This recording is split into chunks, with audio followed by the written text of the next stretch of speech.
देखो बेटे, last class में हम लोग बात कर रहे थे मोमेंट ऑफ इनर्शिया पे। हम लोग आ चुके थे, है ना। और मोमेंट ऑफ इनर्शिया के रिगार्डिंग दो थ्योरम्स और होती हैं। One is parallel axis theorem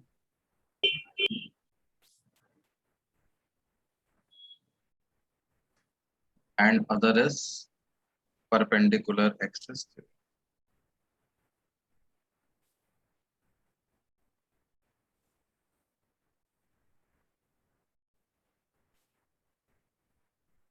और ये पैरेलल एक्सिस थ्योरम और परपेंडिकुलर एक्सिस थ्योरम जो हैं, ये दोनों क्या क्या हैं बेटे? पैरेलल एक्सिस थ्योरम कहती है कि it is applicable for body of any shape.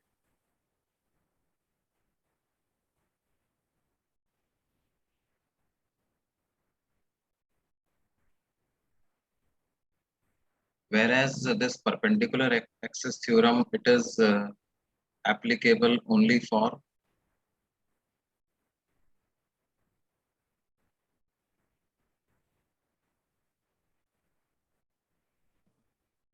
two-dimensional bodies.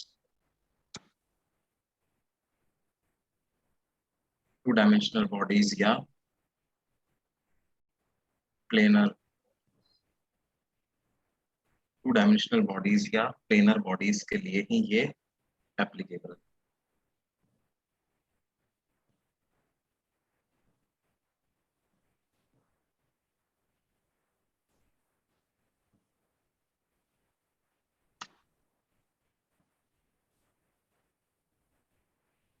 ये थ्योरम क्या कहती है कि मान लो आपको किसी एक्सिस के अबाउट मोमेंट ऑफ इनर्शिया पता लगाना है। उस एक्सिस को हम नाम दे देते हैं ए बी। तो आप क्या करो, इस ए बी एक्सिस के पैरेलल एक ऐसी एक्सिस कंसिडर करो जो बॉडी के सेंटर ऑफ मास से पास होती है। ठीक है। और इनके बीच में डिस्टेंस हम मान लेते हैं डी। तो ये थ्योरम कहती है कि I about A B is equal to I about centre of mass plus M D square. I C M क्या है? Moment of inertia of body about an axis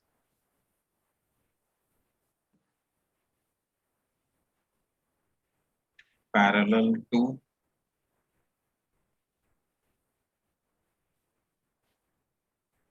AB, axis passing through center of mass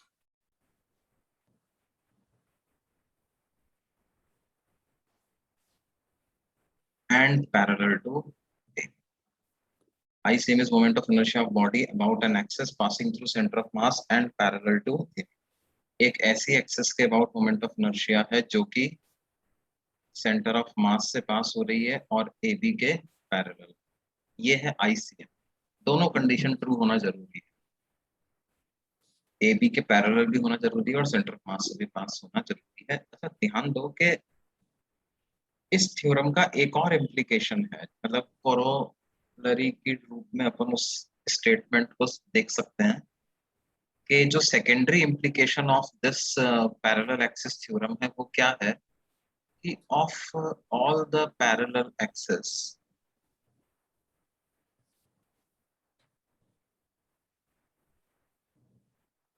कई सारी parallel axis में आपस में मैं compare करूं। All the parallel axis, the moment of inertia of the body about the one which passes through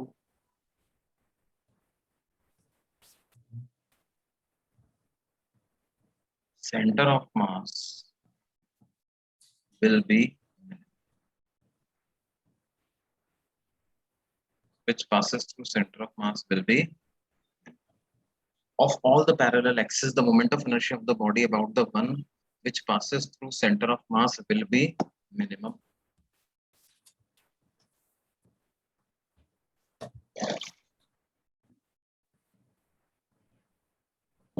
है ना?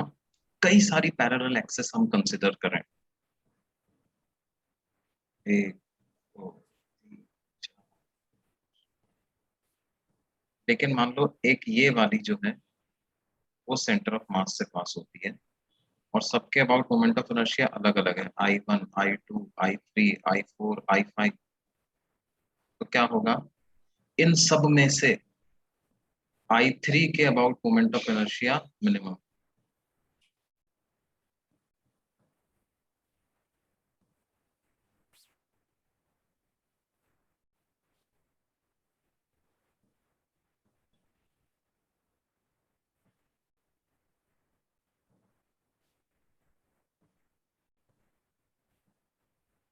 Minimum among these I1 I2 I3 I4 I, इनमें जब कंपेयर कर रहे हैं, राइट? ऐसा नहीं कि और भी कोई ले लिया अपन ने जो कि इनके पैरेलल ना हो, उसका I3 से कंपैरिजन इतना डायरेक्टली नहीं कर पाएंगे, लेकिन पैरेलल एक्सेस में आपस में अगर कंपैरिजन करें तो जो सेंटर ऑफ मास से पास हो रही है उसके बाद मोमेंट ऑफ इनर्शिया निश्चित तौर पे मिनिमम।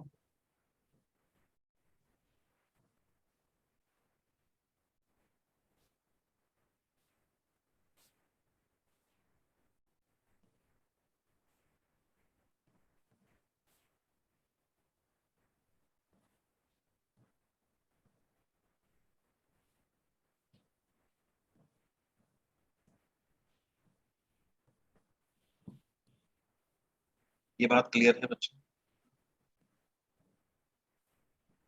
परपेंडिकुलर एक्सेस थ्योरम क्या कहती है? ये कहती है कि भाई अगर हमारे पास कोई प्लेनर बॉडी है, प्लेनर बॉडी से अपना मतलब क्या है, एक डिस्क हो गई, प्लेट हो गई, रिंग, थिन रिंग हो, all these are planar bodies.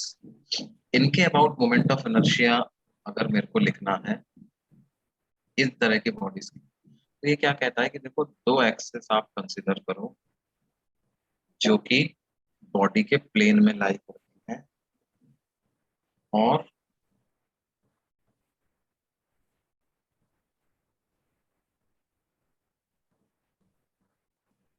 एक दूसरे के परपेंडिकुलर, जो बॉडी के प्लेन में लाई करती हैं और एक दूसरे के परपेंडिकुलर। और एक तीसरी एक्सेस हम कंसिडर करें जो कि इन दोनों के परपेंडिकुलर है और बॉडी के प्लेन के पूरे प्लेन की परपेंडिकुलर। ठीक है, लेकिन ये तीनों के तीनों क्या हैं, कॉन्करेंट। तो जो बॉडी के प्लेन में जो एक्सेस लाई करती है ना, उनके about moment of inertia body का निकालोगे आप और उसको ऐड कर दोगे तो ये तीसरी परपेंडिकुलर एक्सिस के अबाउट मोमेंट ऑफ इनर्शिया मिल जाए। जैसे इसको हम कहें आई एक्स, इसको कहें आई वाई, ये होगा आई जेड। तो आई जेड किसके बराबर होगा, I x plus I y. I z बराबर होगा आई एक्स प्लस आई।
और देखो इनका यूज वगैरह कैसे होता है। जैसे भाई सिंपल सी बात है कि हमको कहा जाए ये एक यूनिफॉर्म रॉड और एल लेंथ की है, एम इसका मास है, और हमें क्या करना है, एंड पॉइंट से L/4 डिस्टेंस पे कोई एक्सेस है, इस एक्सेस के अबाउट मोमेंट ऑफ इनर्शिया हमको इस रॉड का पता लगाना।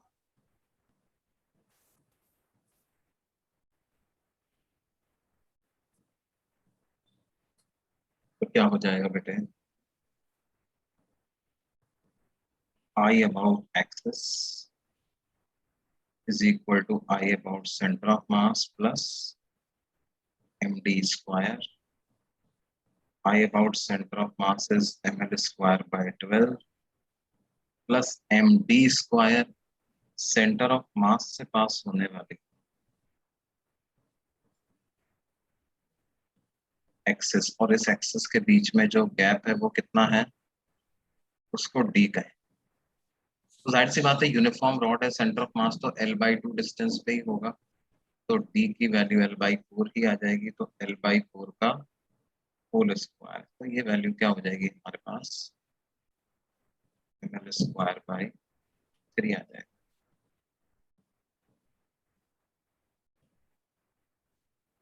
उसी तरह से मान लो हमसे कहा जाए कि एक अच्छा देखो, कुछ स्टैंडर्ड एक्सेस के अबाउट मोमेंट ऑफ इनर्शिया हमको डायरेक्टली याद ही होने चाहिए। जैसे कि हमसे कहा जाए एक रिंग है, consider a ring like this,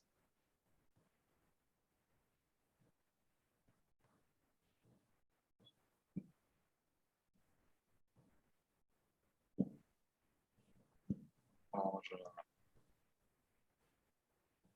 इसका मोमेंट ऑफ इनर्शिया हमें कैलकुलेट करना, इस एक्सिस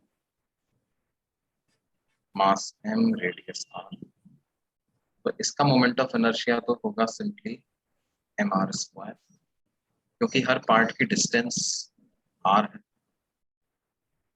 और उसके बाद मान लो हमारे पास आती है क्या, एक डिस्क,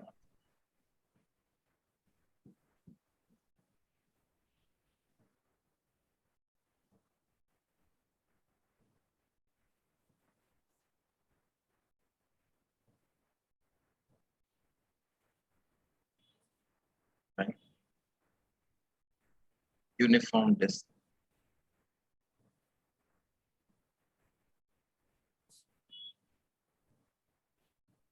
इसका moment of inertia mass m radius r, तो इसका मोमेंट ऑफ इनर्शिया हो जाएगा mr² बाई,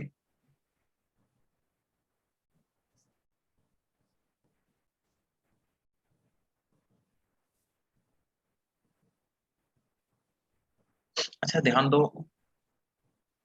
ऐसा ऐसा ये हो जाएगा, ये यूनिफॉर्म रिंग हो गई,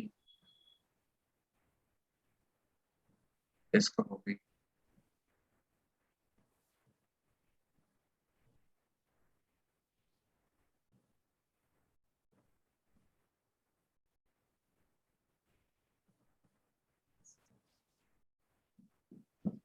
सॉलिड स्फेयर हो गया मान,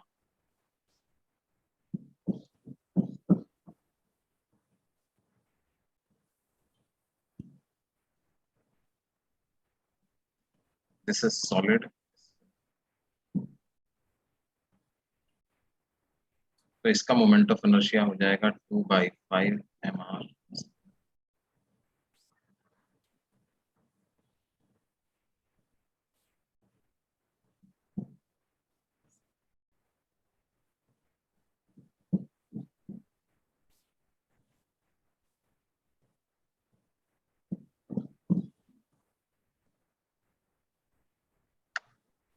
हॉलो स्फेयर अगर होता हमारे पास,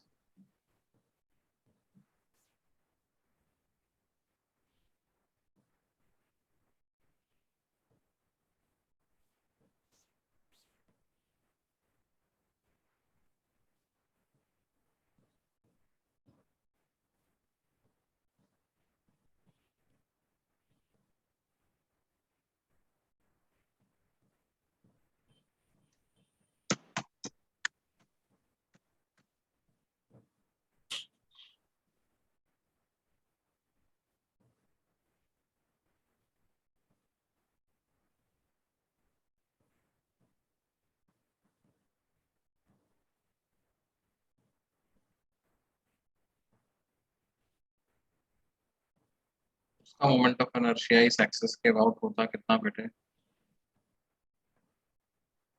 2/3 mr।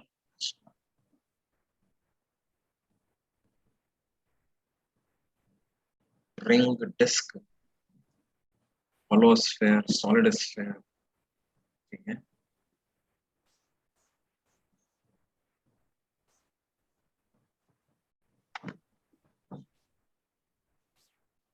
अच्छा, कौन का डिराइव करते हैं यहाँ पर?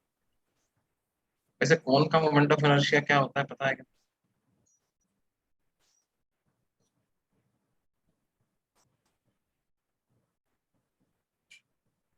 What is the moment of inertia of a, let's say, hollow cone?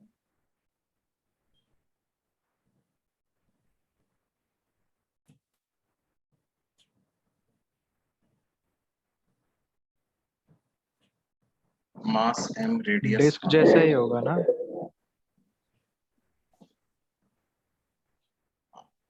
बिल्कुल सही बात है। हॉलो कॉन का मोमेंट ऑफ इनर्शिया कैसा होगा?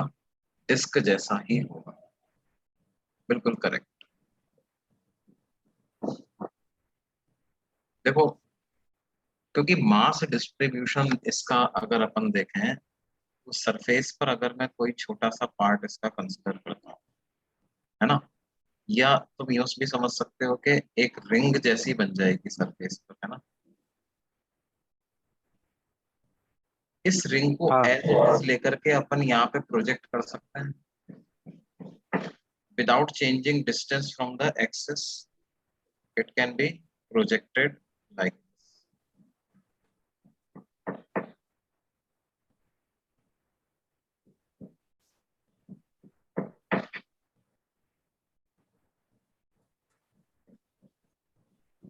क्यों बेटे?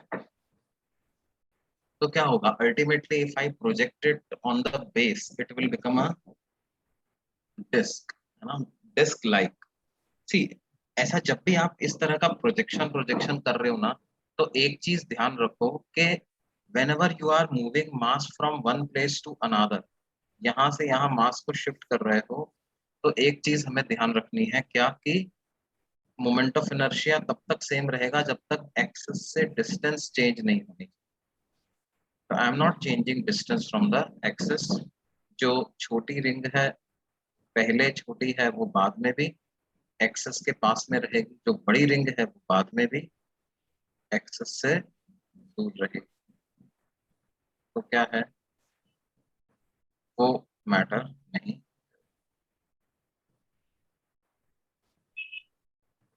एक्सिस से डिस्टेंस जो पहले थी वो बाद में भी रहेगी, तो इस वजह से ऐसा चलेगा। इसका moment of inertia about axis जो मैंने दिखाई है वो क्या आएगी? mr² फिर उसी तरह से मान लो सॉलिड कौन का moment of inertia,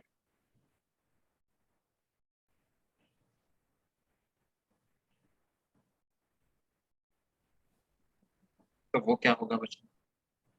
what will be the moment of inertia of the solid?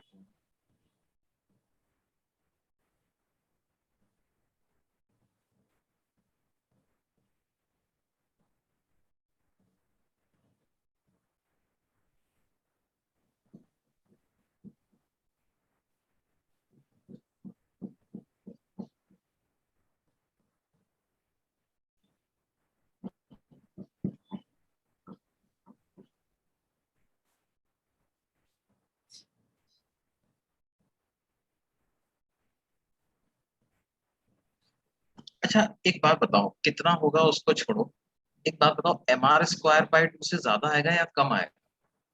Let's say आई से this is I dash, so what do you say? I dash should be greater than mr²/2 or I dash should be less than mr²/2, given that mass is same for both of them? Less than होगा।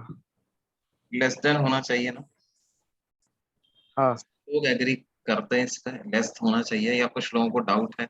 मतलब ऐसा पूरा feel नहीं हो रहा भाई less than क्यों? नहीं सर, नहीं समझा। देखो बेटे, मोमेंट ऑफ इनर्शिया जो होता है वो इंटीग्रल dm r² लिखते हैं, ठीक है। मास and its corresponding perpendicular distance from the axis। अब देखो जब ये हॉलो कोन था तो यहाँ पर बीच में इन सब जगहों पर कोई मास थोड़ी था इसके, था क्या? नहीं sir. Mass was only present at the surface।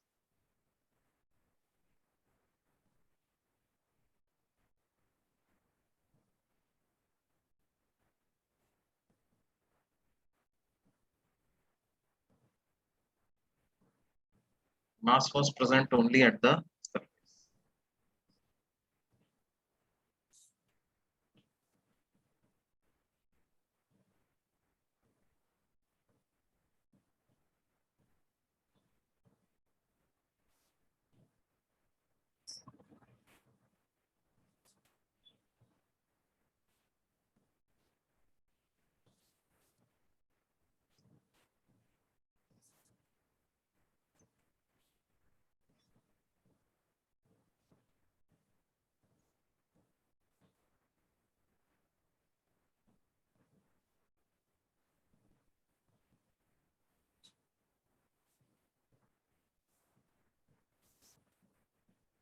और यहाँ पर मास जो है वो पूरे वॉल्यूम में distributed.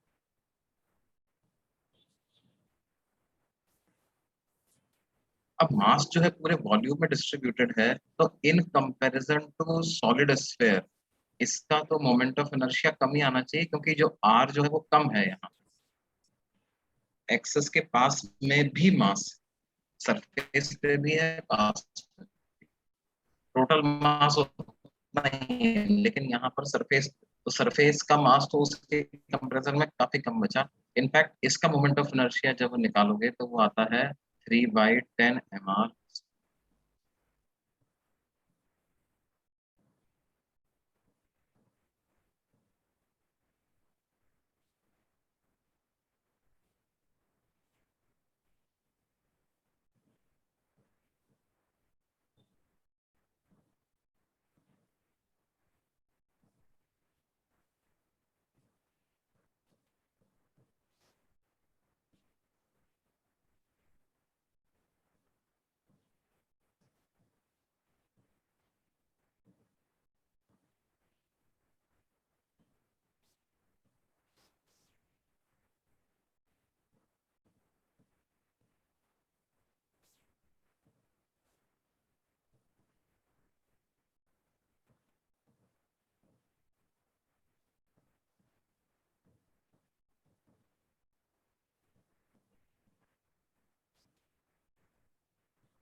I got disconnected briefly because some fluctuations in internet. तो मोमेंट ऑफ, खैर मैंने नोट्स सेव कर लिए थे जितने अभी तक पढ़े थे हमने, तो वो मैं पीडीएफ पे शेयर करेंगे। खैर, moment of inertia of solid कोन की हम बात कर रहे थे, तो वो होता है 3/10 mr, है ना। ये एक अच्छी एक्सरसाइज होगी कि इसको आप लोग डिराइव कर लो। We are not doing derivations of any other objects, लेकिन सॉलिड कौन का मोमेंट ऑफ इनर्शिया 3/10 mr² होता है। Let us derive this. करो, ट्राई करें भाई सब लोग।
तो देखो, एक तरीका क्या हो सकता है, यहाँ से हो हम, गया सर। हो गया बेटे, गुड। किसका हुआ? कौन है ये? इब्राहिम।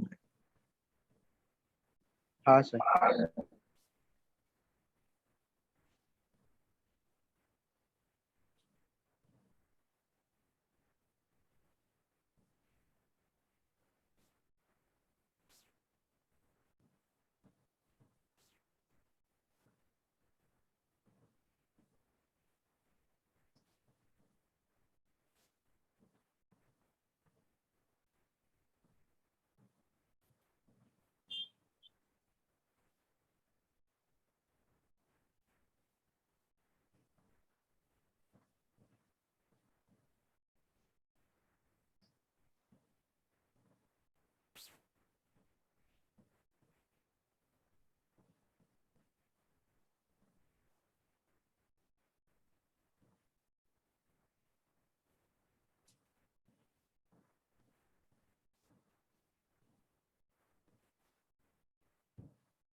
अब इस डिस्क का वॉल्यूम अगर आप लिखोगे तो वॉल्यूम इसका क्या हो जाएगा बेटे, मान लेते हैं इसकी रेडियस है कुछ r, तो इस एंगल को अगर मैं थीटा मान लूं तो r x tan थीटा हो जाएगा। वॉल्यूम को मैं लिख सकता हूँ पाई r स्क्वायर dx और r हो जाएगा x tan थीटा, तो x square tan square theta dx।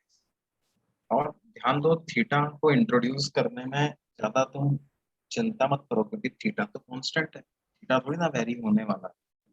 बाद में इसकी वैल्यू अपन कैपिटल आर और इसकी जो हाइट है उसके टर्म्स में सब्स्टिट्यूट कर ही देंगे।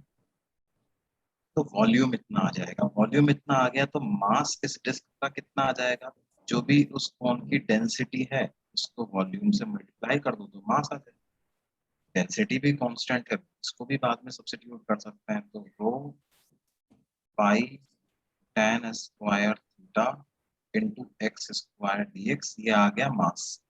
अब मोमेंट ऑफ इनर्शिया इस डिस्क ना है तो वो हो जाए dm r स्क्वायर बाई 2। तो dm की वैल्यू लिखते हैं rho pi tan square theta x square dx by 2 into r square, r की वैल्यू लिख देंगे थीटा पे आ जाएगा स्क्वायर tan स्क्वायर और टोटल मोमेंट ऑफ इनर्शिया इसका इंटीग्रेशन करके अपने पास आ जाएगा। तो ये आ जाएगा रो पाई tan की पावर 4 थीटा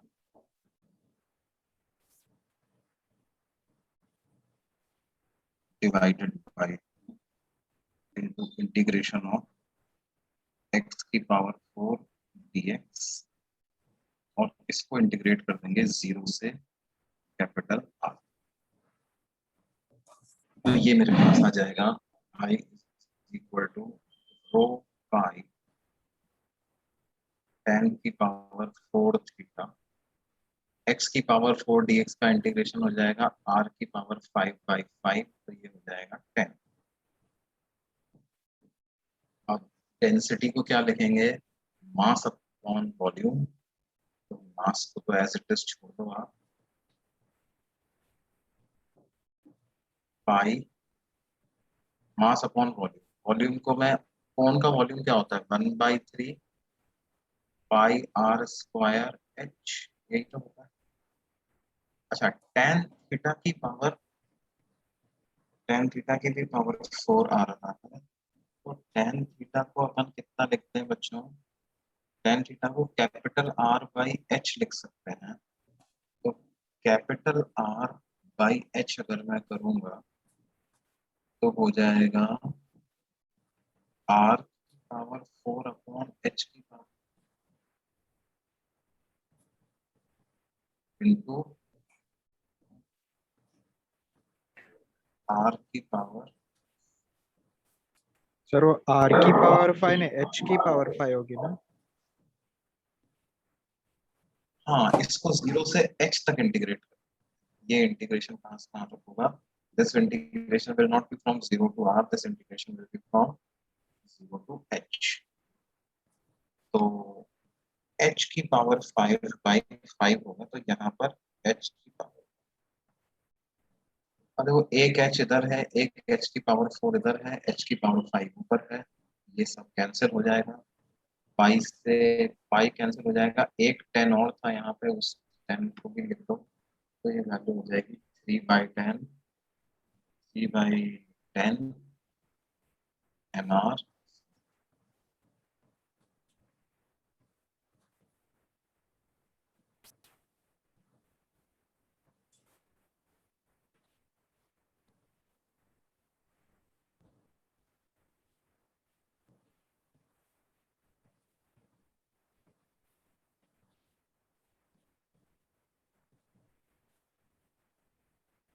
ये बात समझ में आती है बच्चों।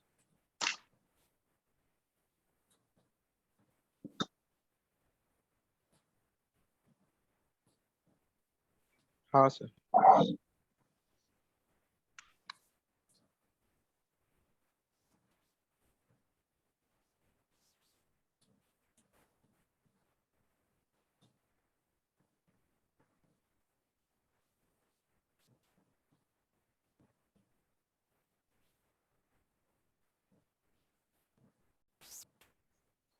इसको आप हॉलो कोन की मदद से कर सकते हो, assuming that it is made up of many hollow cones.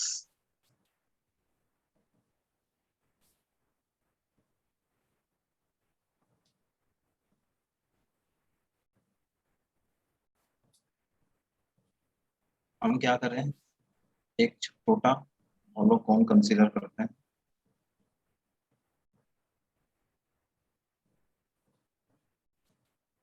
जिसकी रेडियस स्मॉल r है ना, और उसकी विड्थ क्या है,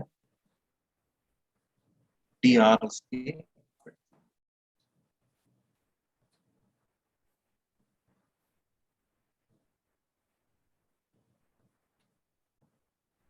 ये विड्थ, मास सिर्फ इतना ही,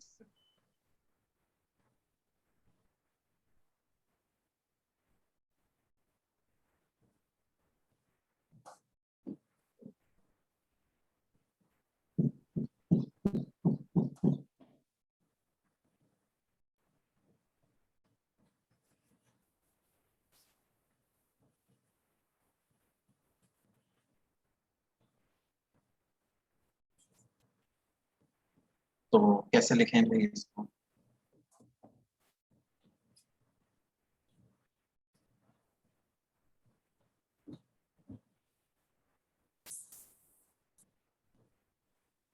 DI equals DMR square by T. r square by 2, और उसका इंटीग्रेशन कर, नहीं, dm का वैल्यू को मैं पुट कर देता हूँ, dm को हम पुट करेंगे कैसे बेटे, और यहाँ पर सरफेस मास डेंसिटी यूज करना पड़ेगा, surface mass density multiplied by इसका सरफेस, अब सरफेस एरिया इसका कितना होगा, तो कोन का सरफेस एरिया क्या होता है,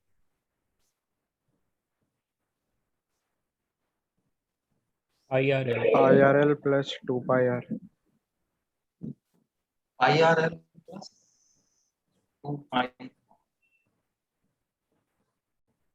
पाई are l plus 2 pi r नहीं होता, बस पाई आर एल ही होता है, हाँ pi RL. सिर्फ होता है कितना, pi are L, L is this,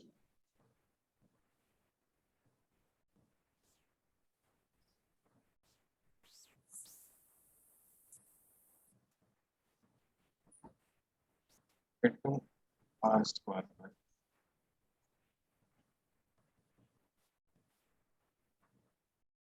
और सिग्मा को क्या लिखेंगे, मास अपॉन इसका पूरे का एरिया,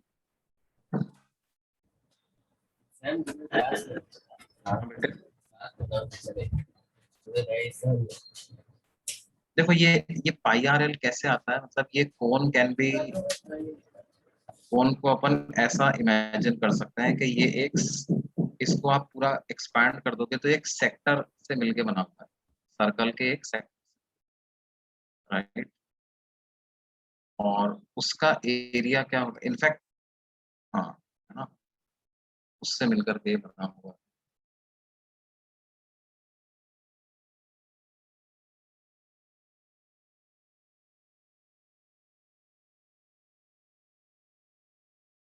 इनफैक्ट ये एक सेमी सर्कल से ही मिलके बना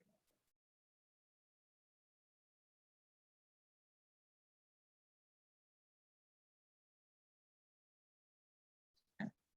और ये जो रेडियस है ना, ये बन जाएगी उसकी स्लैंटेड लेंथ, इसकी जो रेडियस है, सेमी सर्कल की रेडियस है, वो बन जाएगी कोन की स्लैंटेड लेंथ, तो इसका एरिया क्या होता है,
हाँ, पाई आर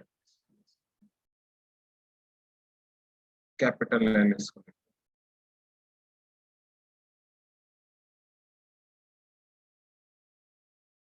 और एल और आर में रिलेशन अगर निकालना है हमें, तो वो हम कैसे निकाल रहे हैं? थीटा की मदद से निकाल लेते हैं।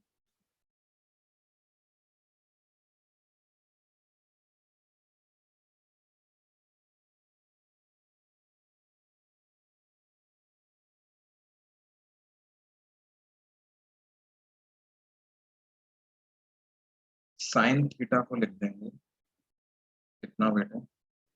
Are by l. तो एल हो जाएगा are divided by sign.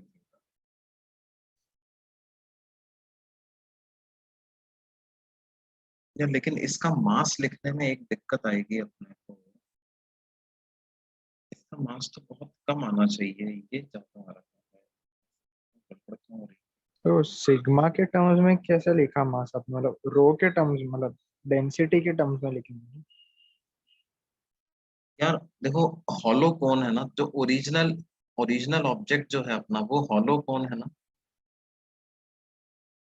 Original solid है ना, सॉलिड का मतलब उसको हॉलो, हॉलो से इंटीग्रेट अरे करते हैं। हाँ हाँ हाँ हाँ हाँ, बिल्कुल सही बोल रहे हो, बिल्कुल सही। ये हम क्या कर रहे थे भाई, यही तो चक्कर में क्या है। इसको तो density pi are L into D R ऐसा करना पड़ेगा भाई। इसका वॉल्यूम लिखना पड़ेगा।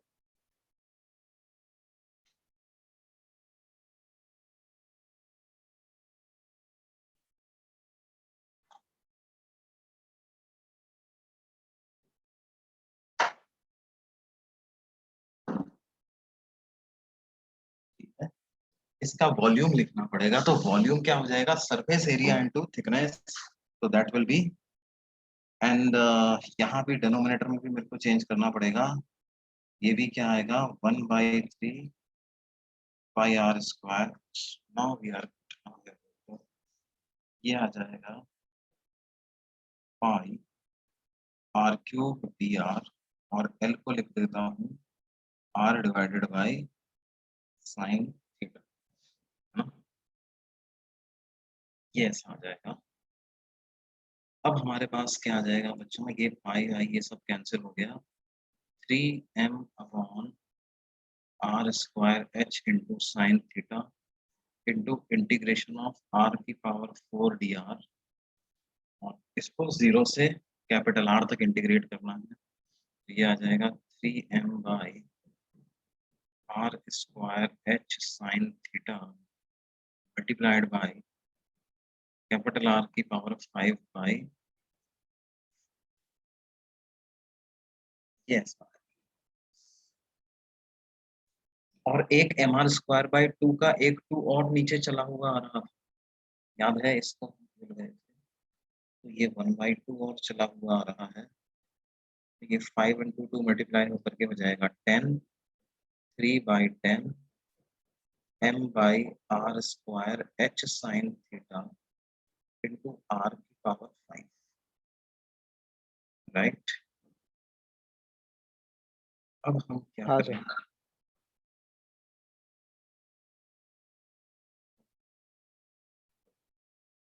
ये तो कैंसिल हो गया, एक आर क्यूब बच गया।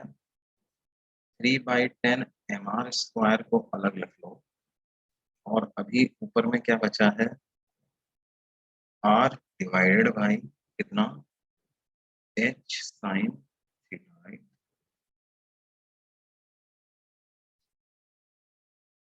और साइन थीटा क्या होता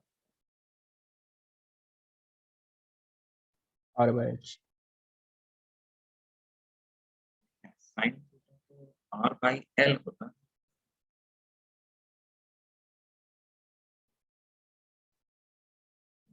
साइन थीटा तो आर बाई एल होता है, आर बाई एच तो नहीं होता।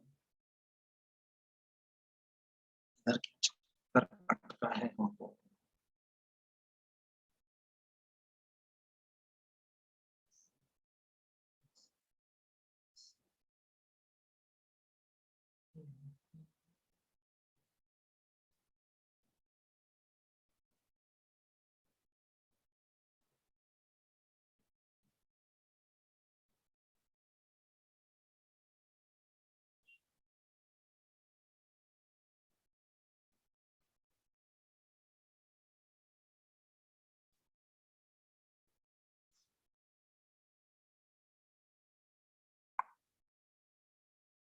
देखो बच्चों, बहुत शानदार बात, ध्यान देना।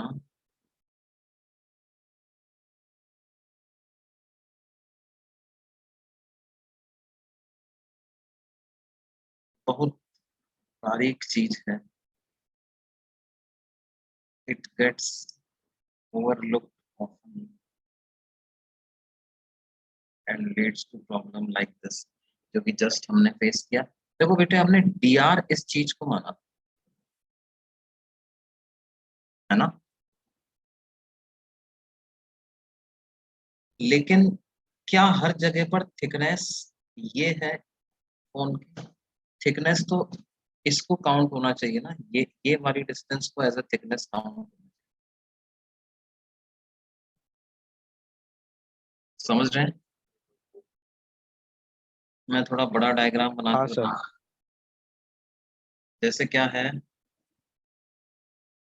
देखो डी आर क्या था, दो रेडियस में डिफरेंस है डी आर, है ना।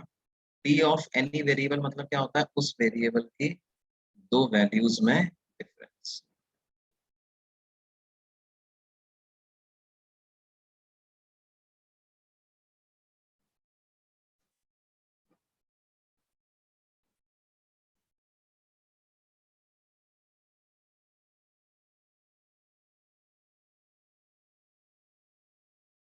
अब देखो बात क्या है कि ऐसा जब मैं वो कोण बना रहा हूँ, तो थिकनेस तो ये वाली काउंट होनी चाहिए ना उसका वॉल्यूम लिखते समय, जबकि डी आर तो ये वाली विड्थ है। तो इस वाली विड्थ में और ये जो परपेंडिकुलर विड्थ है इसमें डिफरेंस है, ठीक है। अब ध्यान दो, यदि ये वाला एंगल हम कह रहे हैं थीटा है, तो क्या ये एंगल भी थीटा होना चाहिए कि नहीं होना चाहिए? और ये है डी आर, और ये एक्चुअल में थिकनेस है जिसको डी टी लिखना चाहिए मेरे को। तो क्योंकि ये एंगल 90 डिग्री है, ये हाइपोटेनियस हो गई, राइट। तो कॉस थीटा की वैल्यू अगर आप कंसिडर करोगे, कॉस थीटा, तो वो किसके बराबर आएगा? D T by D R के बराबर, राइट। तो ये जो यहाँ पे डी आर मैंने लिखा है ना, ये डी आर नहीं आना चाहिए, इसकी जगह क्या आना चाहिए बेटे? इसकी जगह आना चाहिए डी टी। हाँ, लेकिन इंटीग्रेशन करने के लिए मुझे dt को लिखना पड़ेगा dr के टर्म्स में। तो dt की वैल्यू लिखूंगा कितना? dr मल्टीप्लाइड बाई कॉस, ठीक है। और साइन थीटा हाँ सर। को कॉस थीटा से इधर नीचे डिवाइड करेंगे, तो यहाँ पर ये sine theta by cos theta होकर के कितना बचेगा? ये बचेगा tan, ठीक है बच्चों, यहाँ पर बचेगा tan। और अब आप tan थीटा को लिखो मजे से, कितना? r by h।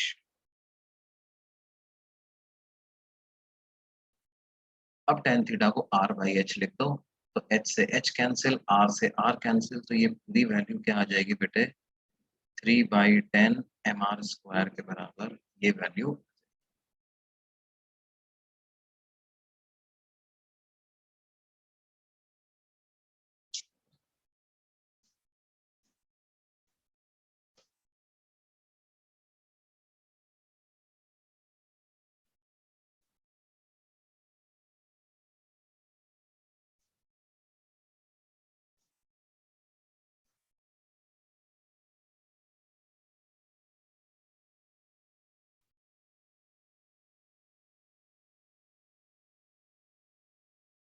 ये बात समझ में आती है बेटे? हाँ सर।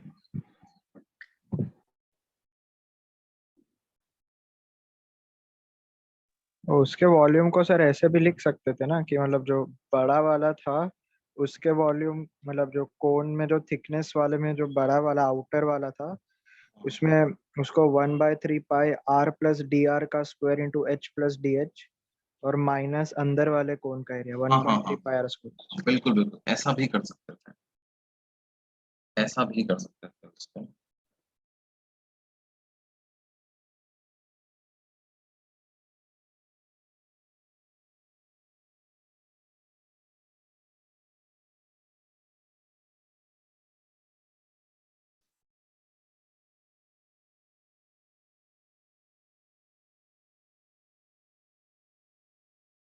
अच्छा, अब क्या मुद्दा है, आगे चलते हैं।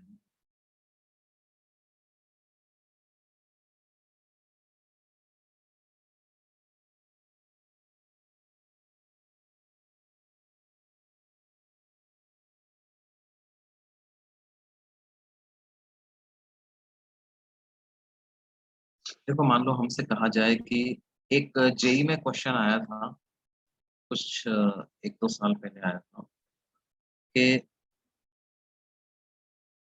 हमसे कहा जाए साहब ये एक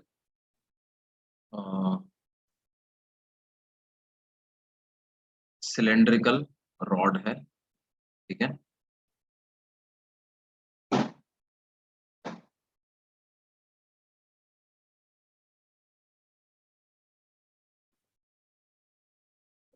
बेसिकली सिलेंडर है ना, दिस इज अ सिलेंडर।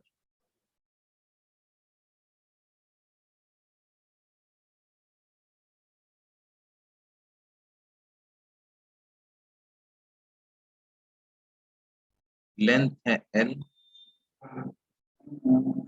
और रेडियस है इसकी आर। एक्सिस इसकी हम कंसिडर करते हैं कौन सी लाइन, जो इसको परपेंडिकुलरली बाइसेक्ट करे।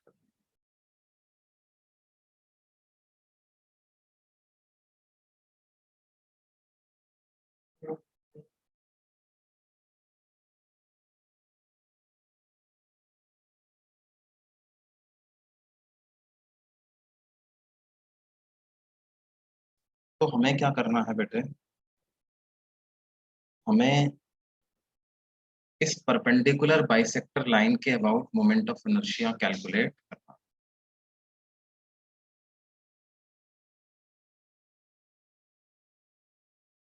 और पता लगाना है कि L/R का क्या रेशो हो so that moment of inertia about perpendicular bisector is minimum.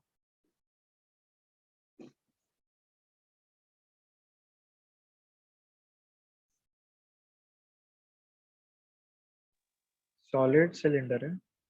हाँ, सॉलिड से। देखो वैसे भी इन ऑब्जेक्ट्स के बारे में अगर कोई मतलब आगे एडजेक्टिव यूज नहीं किया तो उनको बाय डिफॉल्ट सॉलिड, स्फेयर मतलब आ जाए sphere, it means solid, cylinder means solid. हाँ sir.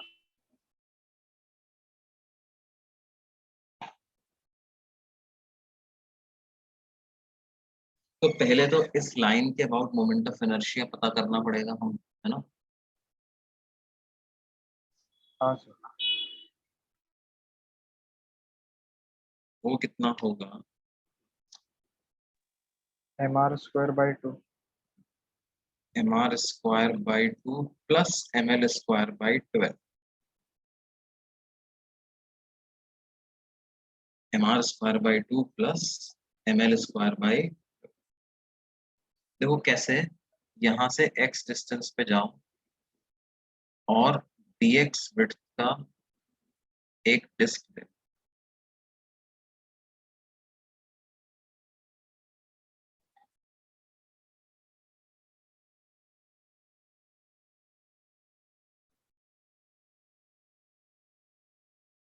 Take a width of disc of width dx, ठीक है। अब देखो इस डिस्क का जो इसके प्लेन में एक्सेस लाई करती है ना, उसके अबाउट इनफैक्ट ये mr स्क्वायर बाय 2 नहीं होगा बेटा, ये होगा mr स्क्वायर बाय 4। इस डिस्क का इसके प्लेन में जो एक्सेस पास करेगी यानी कि इसकी डायमीटर, उसके अबाउट मोमेंट ऑफ इनर्शिया हो जाएगा dm r स्क्वायर बाय 4। लेकिन मुझे तो इस एक्सेस के अबाउट पता लगाना है, तो साथ में मैं कौन सा पैरेलल एक्सेस थ्योरम यूज करके dm x स्क्वायर ऐसा लिखूंगा और इस पूरे का इंटीग्रेशन करूंगा, तब जाकर के मुझे मोमेंट ऑफ इनर्शिया मिलेगा। अब देखो इस इंटीग्रेशन को आप दो टर्म्स में ब्रेक कर सकते हो, dm r square by 4 plus integration of dm x square. तो पहली वाली टर्म तो सीधे सीधे mr स्क्वायर बाई 4 दे देगी आपको। ये dm को हम क्या लिखें, देखो क्या इसको मैं m by L into D x ऐसा लिख सकता हूँ, m by L into D x ऐसा लिख सकता हूँ, और इंटीग्रेशन कहाँ से कहाँ तक कर दूंगा, माइनस एल बाई 2 से एल बाई 2 तक इंटीग्रेट। तो ये आ जाएगा mr square by 4 plus m by L, x square D x का इंटीग्रेशन हो जाएगा x cube by 3 from minus L by 2 L by 2। तो ये हो जाएगा mr square by 4 plus m by 3l, l by 2 का क्यूब तो l cube by 8 plus l cube by 8। तो ये हो जाएगा mr square by 4 plus ml square by, yes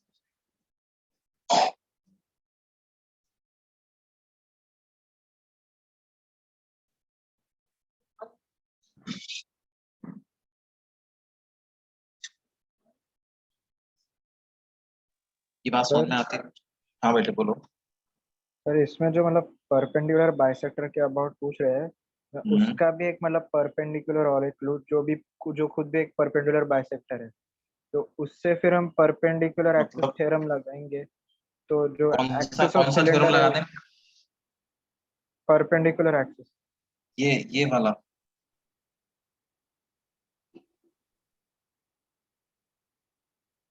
perpendicular axis theorem तो इसमें लग ही नहीं सकती ना, वो तो प्लेनर ऑब्जेक्ट के लिए लगती है बेटे। हाँ perpendicular axis theorem is only for planar objects, तो वो तो यहाँ पे लगाओ ही मत। हाँ ठीक है सर। ठीक है बेटा, देखो इसमें क्या है, इस एक्सेस और ऐसी वाली जो एक्सेस होगी ना, ये वाली, इन दोनों के अबाउट तो मोमेंट ऑफ इनर्शिया सेम ही आने वाला हाँ है ना, और उन दोनों का सम इसके अबाउट अगर तुम करना चाहोगे तो वो नहीं आएगा। समझ रहे हो आप मेरी बात को? हाँ, मैं वैसे सोच रहा हूँ। हम्म, वो नहीं आएगा। अच्छा इसमें कोई सोचे कि अरे सर मैं तो क्या करूं, इसको इसको मैं पूरा ऐसे कंप्रेस कर देता हूँ, है ना, इसकी लेंथ को पिचका देता हूँ। तो लेंथ को पिचकाना यहाँ पर काम बिगाड़ देगा हमारा, क्योंकि जब आप लेंथ को कंप्रेस कर रहे हो तो you are bringing the mass closer to the access.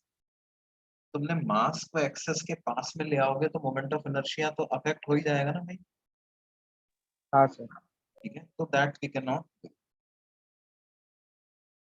हाँ, अगर देखो इस वाले एक्सप्रेशन को अगर आपको याद ही करना है तो सिर्फ याद रखने के लिए ऐसा कर सकते हो कि देखो mr स्क्वायर बाई, मतलब ये एक तरीके से क्या है,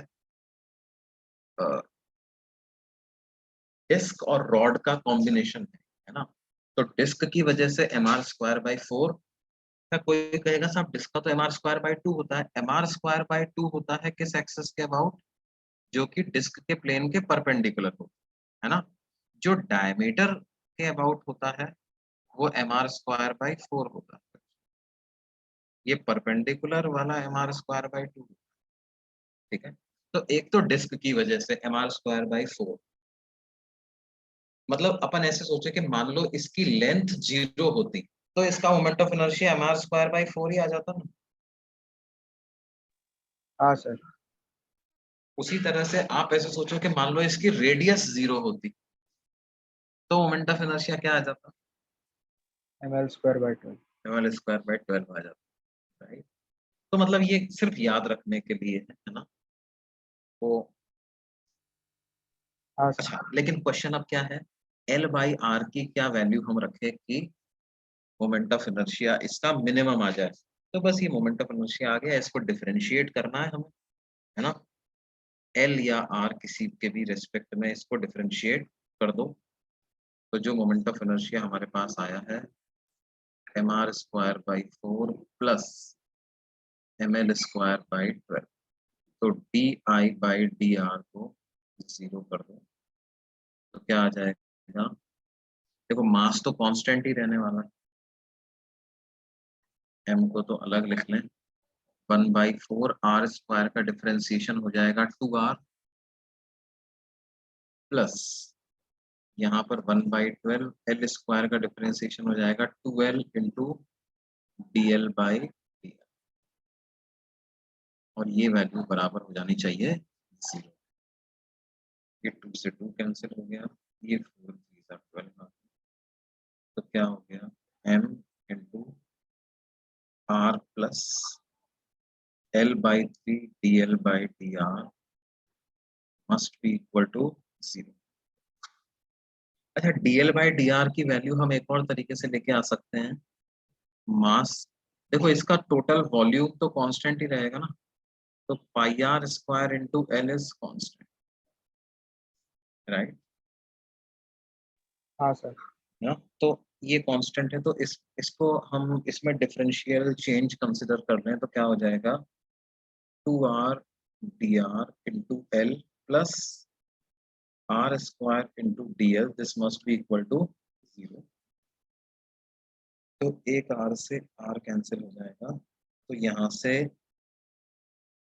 dl/dr की क्या वैल्यू आ जाएगी? dl/dr की वैल्यू आ जाएगी -2l/, dl/dr की क्या वैल्यू आ जाएगी बेटे? -2l/,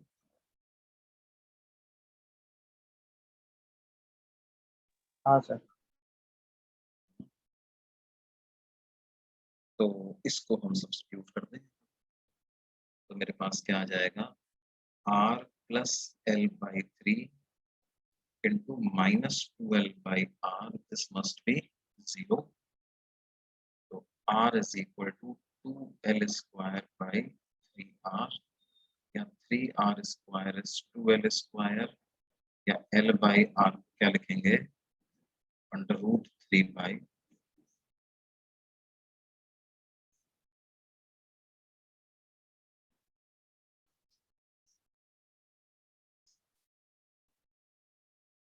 ये बात समझ में आती है इसको? हाँ सर।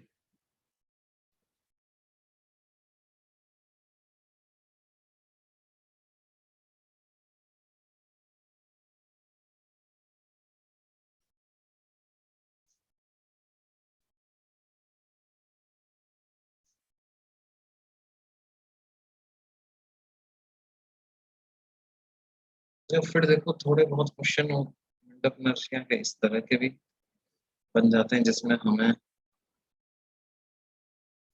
जैसे कोई हमसे कहे कि भाई एक quarter of a disc,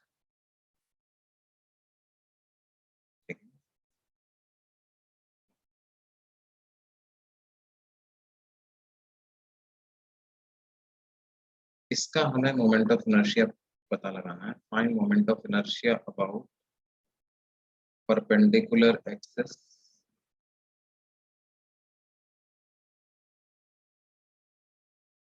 passing through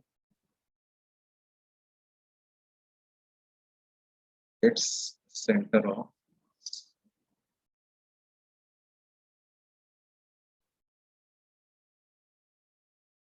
radius इसकी r, मास इसका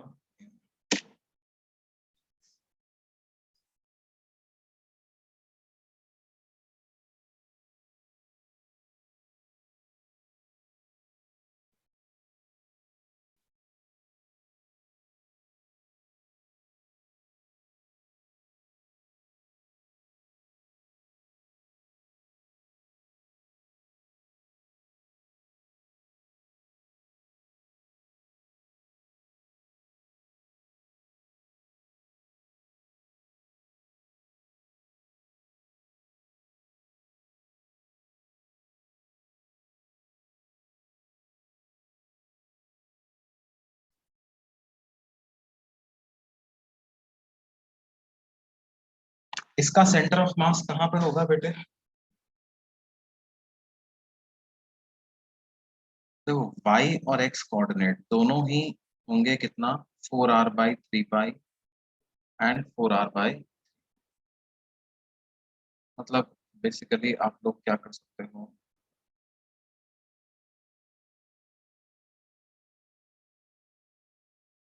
देखो हमें सेमी सर्कुलर डिस्क का सेंटर ऑफ मास कहाँ पे होता है ये तो पता ही होता है,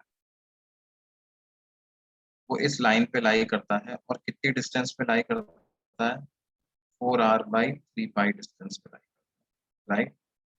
अब बेसिकली हमने क्या किया, यूं समझे कि इसको फोल्ड कर दिया, इसको फोल्ड करके इसके ऊपर ले आए, तो फोल्ड करके ऊपर ले आए तो क्या हुआ बेटे,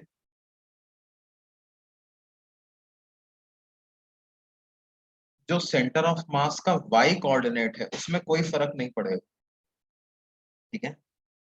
तो y हाँ coordinate sir. of center of mass will still be 4r/3. When I remove this, y coordinate of center of mass will still remain 4r/3, क्योंकि मैंने किसी भी पार्ट का y कोऑर्डिनेट में चेंज नहीं किया। हाँ, लेकिन एक बात और तय है कि सेंटर ऑफ मास इस सिमेट्रिक लाइन पे ही लाई करेगा।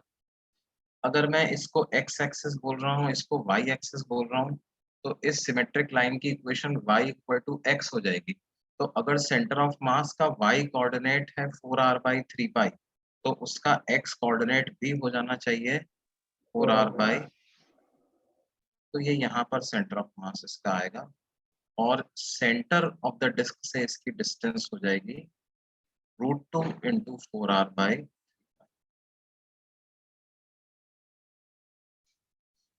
अब मुझे इस तरह की कोई एक्सिस है, उस एक्सिस के अबाउट मोमेंट ऑफ इनर्शिया पता,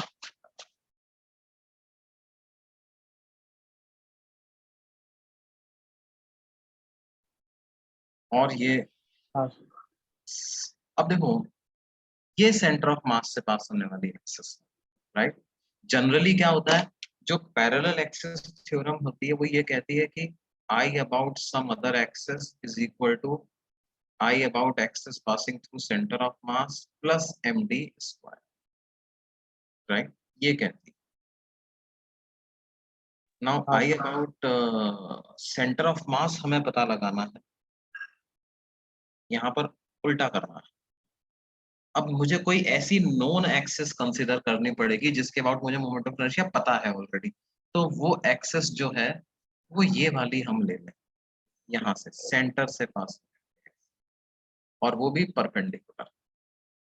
इस सेंटर से पास होने वाली एक्सिस के अबाउट इसका मोमेंट ऑफ इनर्शिया क्या मैं mr² by 2 ही बोल सकता हूँ क्या बच्चों? हाँ सर। इसको हम सीधे सीधे mr² by 2 ही बोल सकते हैं। रीजन बीइंग कि देखो, ऐसा अपन ने 3 क्वार्टर प्लेट और ऐड कर दी तो क्या होगा, ये पूरा एक कंप्लीट डिस्क बन जाए, पूरा डिस्क।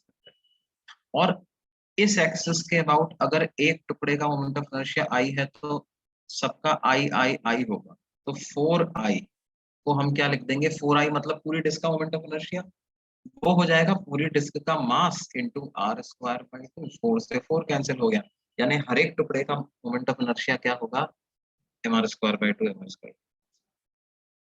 तो मेरे को ये आई अबाउट एक्सिस जो है वो सी पॉइंट से पास होने वाली एक्सिस के अबाउट मोमेंट ऑफ इनर्शिया पता है mr²/2, और सेंटर ऑफ मास वाला हमको पता लगाना है, प्लस md², डी को क्या लिख लूंगा, √2 इंटू 4r/3 का होल स्क्वायर। तो I about centre of mass आ जाएगा mr²/2 minus m into √2 into 4r/3 का होल स्क्वायर। क्या ये बात समझ में आती है सबको?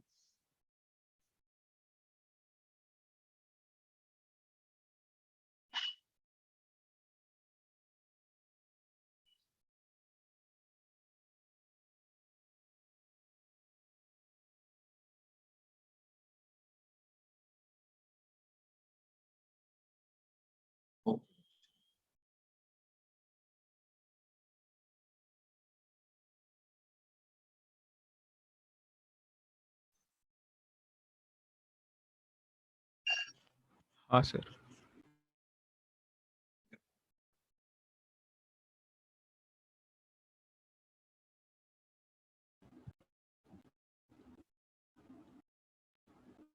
मानो हमारे पास, अच्छा एक बात बताओ बच्चों, अगर एक अपने पास स्क्वायर या रेक्टेंगुलर प्लेट है, ठीक है, you have a rectangular plate जिसकी लेंथ है a, ब्रेड्थ है b, मास है m, तो इस प्लेट का इस वाली साइड के अबाउट मोमेंट ऑफ इनर्शिया क्या होगा?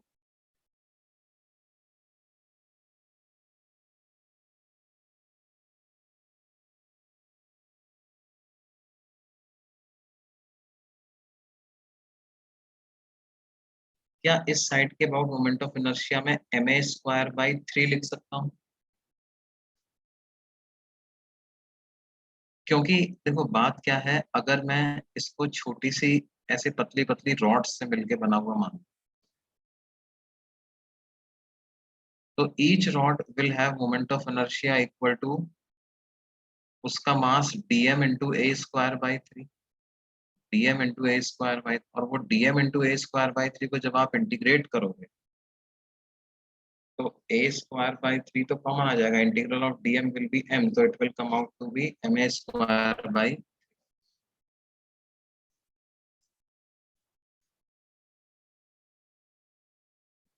ठीक है। उसी तरह से अगर मैं बच्चों ऐसी वाली एक्सेस कंसिडर करूं, ये वाली, तो इसके अबाउट क्या आएगा मोमेंट ऑफ इनर्शिया? हमें इस तरह की रॉड से मिलके बना हुआ मानना पड़ेगा,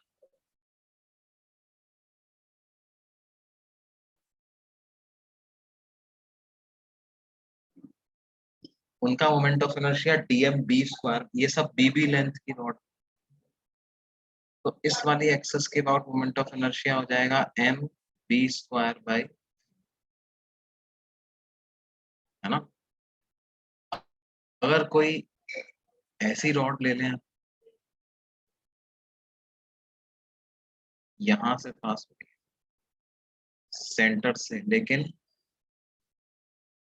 इस वाली लाइन के पैरेलल, तो उसके अबाउट आ जाएगा ma²/12, ऐसी वाली रॉड ले लें,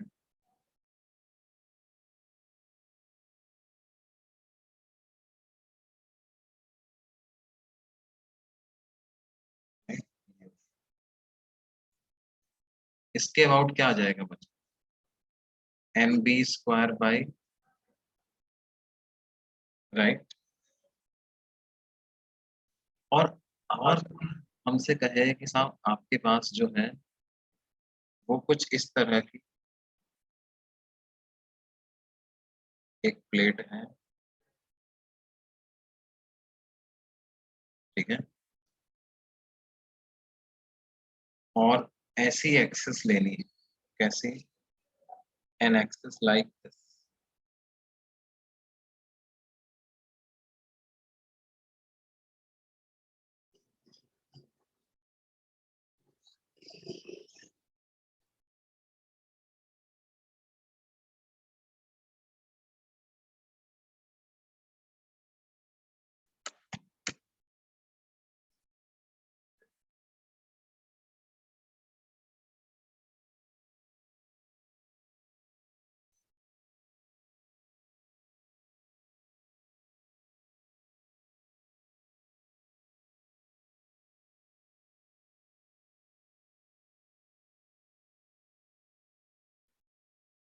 तो इस एक्सिस के अबाउट मोमेंट ऑफ इनर्शिया कैसे लिखेंगे?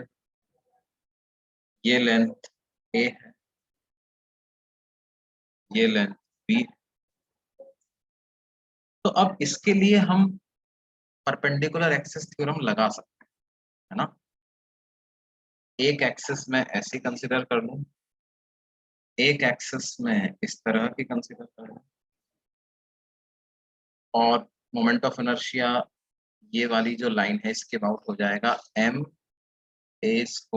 by 12 प्लस mb², यानी m/12 a² प्लस ये बात समझ में आती है?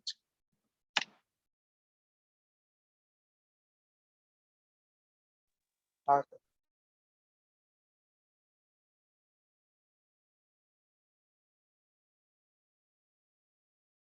ओके, तो अगर स्क्वायर हुआ तो एम ए स्क्वायर बाई 6 होता है। If you have a square plate, right, और परपेंडिकुलर लाइन जो सेंटर से पास हो रही है, उसके अबाउट मोमेंट ऑफ इनर्शिया लिखना है तो एम ए स्क्वायर बाई 6।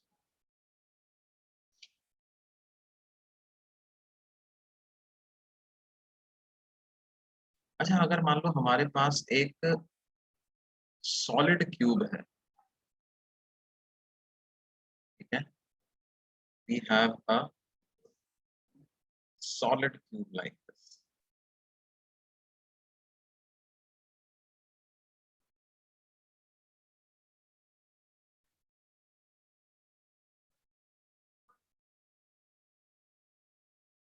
मुझे इस तरह लाइन के अबाउट मोमेंट ऑफ इनर्शिया उसका पता,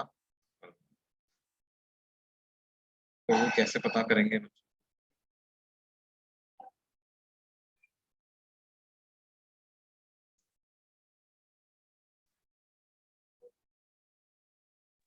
सेंटर के अबाउट है, हम्म, एम ए स्क्वायर बाई 6 ही होगा। एम ए स्क्वायर बाई 6 ही होगा। Very good.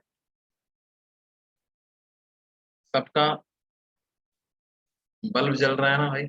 M a square by 6।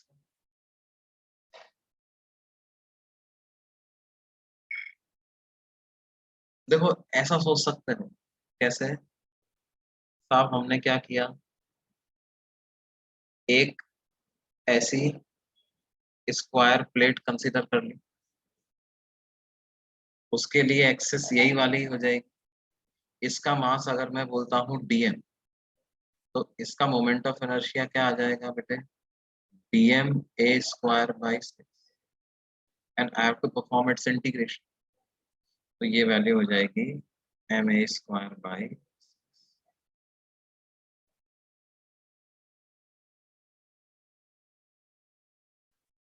बात समझ में आती है भाई सब?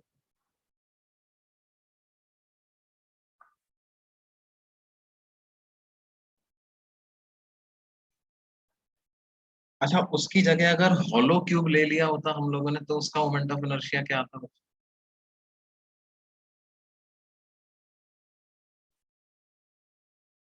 यही लाइन, एक्सेस वही।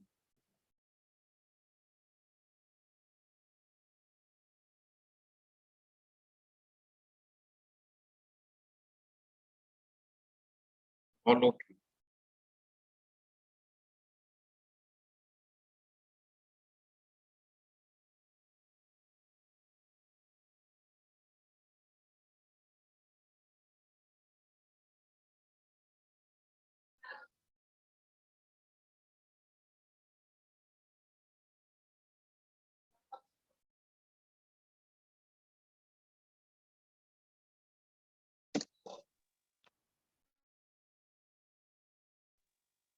Four m a square by 3।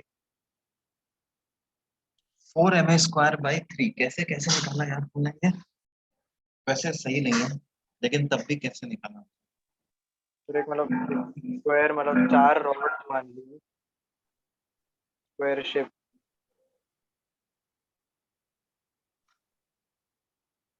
देखो, इसमें क्या है,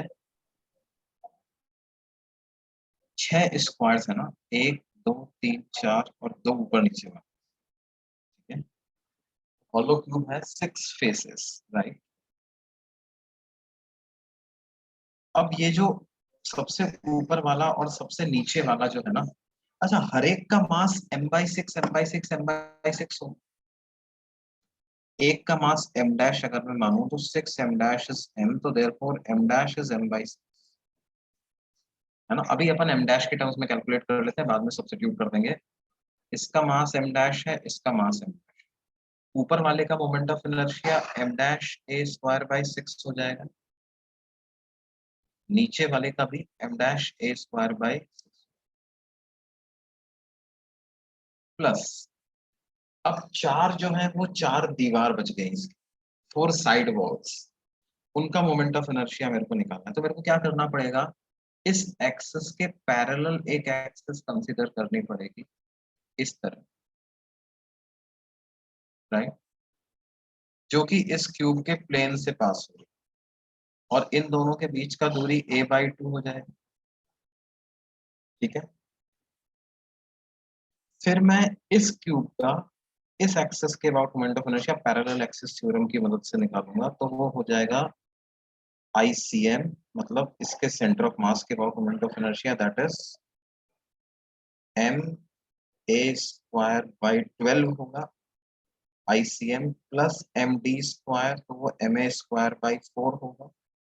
और ऐसे 4 फेसेस हैं, चारों के लिए यही टेक्निक लागू हो, वो इसके लिए भी यही बात लागू हो, है ना, जो उधर लेफ्ट साइड में उसके लिए भी यही चीज एप्लीकेबल।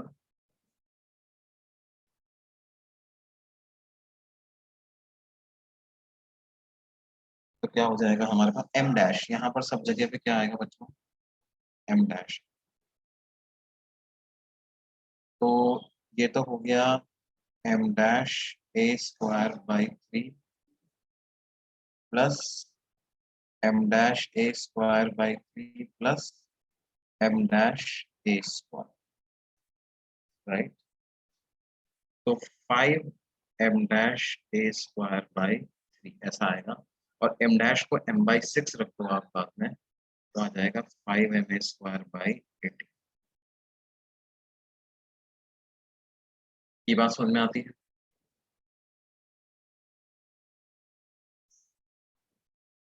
हाँ सर।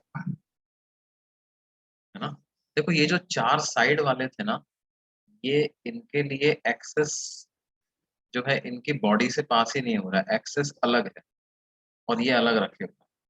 तो हमने क्या किया, इसके पैरेलल एक एक्सेस कंसिडर किया, जो जिसके अबाउट मोमेंट ऑफ इनर्शिया मेरे को पता है। इस एक्सेस के अबाउट है ma²/12, ये डिस्टेंस है a/2, तो इस एक्सेस के अबाउट क्या हो गया m', तो m'(a²/12 प्लस m'(a/2 का होल स्क्वायर, वो हुआ m'। ऐसा ये एक फेस का है, फिर ऐसा इधर वाले फेस के लिए भी यही टेक्निक लगानी पड़ेगी, फिर इधर वाले के लिए भी यही टेक्निक, चारों के लिए यही टेक्निक लगानी पड़ेगी। तो 4 से मल्टीप्लाई कर दिया मैंने।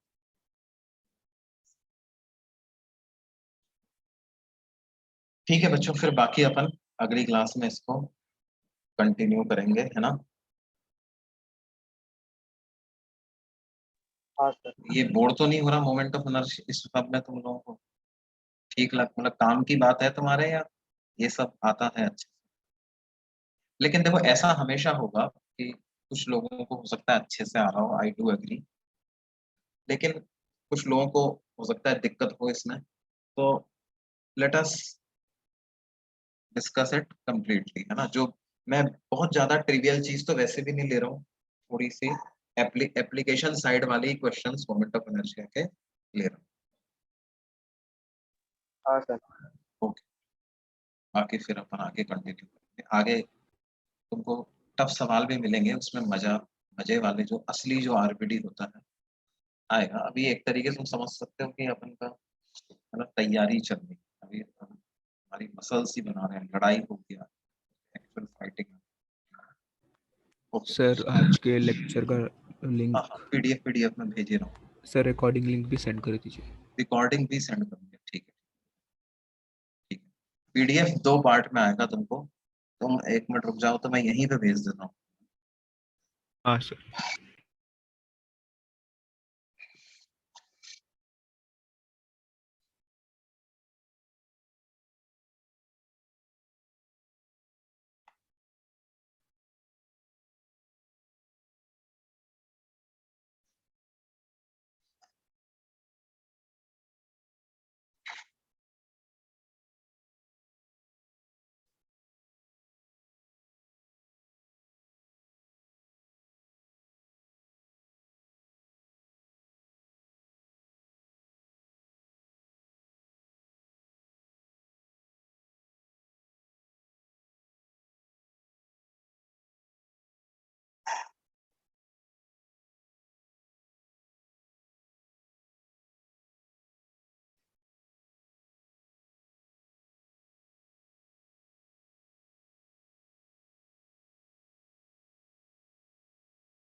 अच्छा, ये तो आया पहला पार्ट का, ठीक है। ये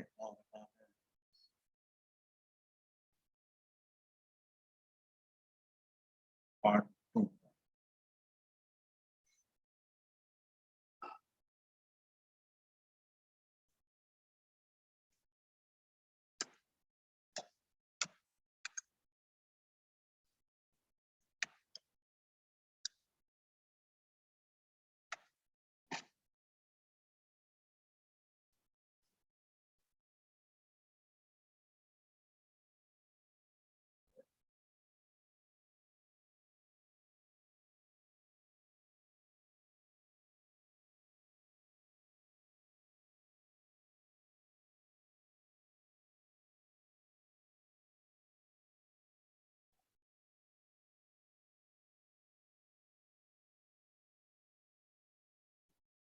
ठीक है बेटा, पीडीएफ तो मैंने भेज दिया है, रिकॉर्डिंग ग्रुप पे भेज देता हूँ, ठीक है। हाँ सर। कर लो, उसको डाउनलोड कर लो पीडीएफ। हाँ सर, कर लिया।